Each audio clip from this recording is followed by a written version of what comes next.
كنا عايشين في الملكوت. صحيح كانت ايام صعبه بقى، بس احنا كنا مبسوطين فرحانين قوي سيدنا بابا موجود معانا، نسينا كل حاجه. فترة انتعاش كانت للدير وللآباء الرهبان اللي كانوا في الدير. جدا جدا جدا. وشفنا معجزات جوه الدير، وشفنا السلام العجيب بتاع سيدنا البابا جوه الدير، وشفنا ازاي كان بيكلم الناس اللي بيجوا مثلا يجيبوا له اخبار مش كويسه جوه الدير. يعني انا فاكر مره من ضمن الحاجات اللي جوه الدير اللي حصلت، يعني كان الساعه 7 بالليل، مره كنت قاعد وحاطط ايدي على خدي، الملك يا ابونا عامل كده ليه؟ في ايه؟ ايه اللي حصل يعني؟ لازم تبقى فرحان. قلت له الاسمنت ابتدى يقل شويه. قال لي انت خلصت الشغل ولسه بتفكر في الاسمنت؟ سيدنا يعني بدون قطع كلام نيافتك، احنا برضو حابين يعني نوضح للساده المشاهدين ان في الفتره دي نيافتك كنت مسؤول عن المباني في كنت الدير. مسؤول يعني عن دي المباني ومسؤول عن حاجات تانية. خدمه نيافتك. هحكيها. اتفضل. بس فقال لي بص يا ابونا عايز اعلمك حاجه كويسه قوي. قال لي ايه؟ قال لي الشغل يخلص ما تفكرش في الشغل، سيبه خلاص انتهى، فكر في حياتك، انت جاي هنا عشان المسيح مش جاي هنا عشان الشغل.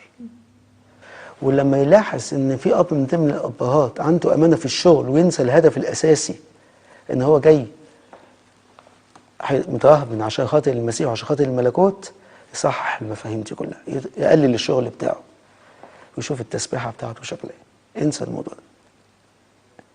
ده. في يوم تاني مثلا كان الاسمنت خلص يعني، فانا مش عارف اتصرف، فرحت للانبا صربامون رئيس الدير، فاحكي له بقول له سيدنا الاسمنت خلص. قال طب وايه المشكله؟ قلت له بقيه المبنى ده عاوزين نخلصه. قال لي فاضل، قلت له فاضل حاجه صغيره يعني. قال له طب انت عايز ايه بالظبط يعني؟ قلت له انا عايزين 25 طن اسمنت. قال طب ما نقول لابونا، كان في واحد اسمه ابونا شليتس هو المسؤول بيجيب لنا الحاجات. قلت له انا قلت له بس هو ما فيش، ده في السوق السوداء دلوقتي الايام دي. قال طب والمشكله ايه؟ قلت له المشكله مش في الاسمنت، المشكله في العمال، امشيهم ولا اقعدهم؟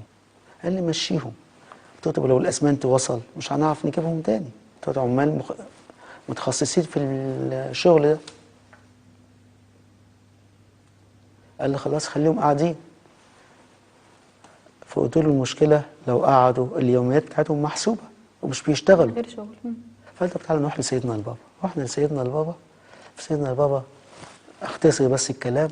خلاص قال لي انت عايز ايه بالظبط؟ قلت له عاوز 25 طن اسمنت. قال ما تعرفوش تجيبه من السوق؟ قلت له لا، ابونا شريط اهو ومش عارف. قال له سيدنا احنا بقالنا شهر بنطلب مفيش. قال لي خلاص. راح رفع العصايه بتاعته وقعد يشوح في السما كده. قال لي انت عايز الاسمنت بتاعه نوعه ايه؟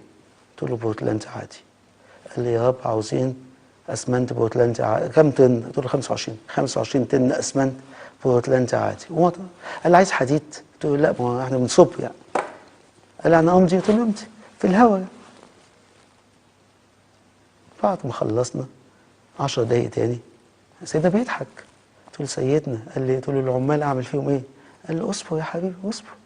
لكن الاول هو كان يعني واخد الموضوع بهزار شويه او لا هو سيدنا بابا عنده مبدأ اللي احنا ما نقدرش نعمله الله هيعمله.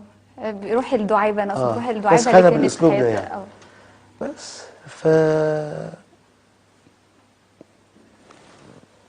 ما فيش 12 دقيقة تاني 13 دقيقة تاني كانت عربية مليانة اسمنت ودخلت، والسواق مسلم فمش ما عرفش يعني يميز، فدخل لقى سيدنا البابا.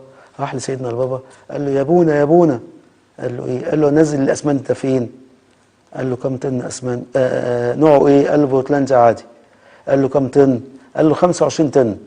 فالانبا صابون بص لي قال ما قلتش 30 ليه؟ يعني السما مفتوحه كده. الرقم جه زي ما الرقم طلبوا اللي سيدنا بالظبط. البابا كتبه والنوع هو اللي جه، وجه في ساعتها على طول. كنا بنشوف ايد ربنا شغاله معانا وشغاله معانا بقوه.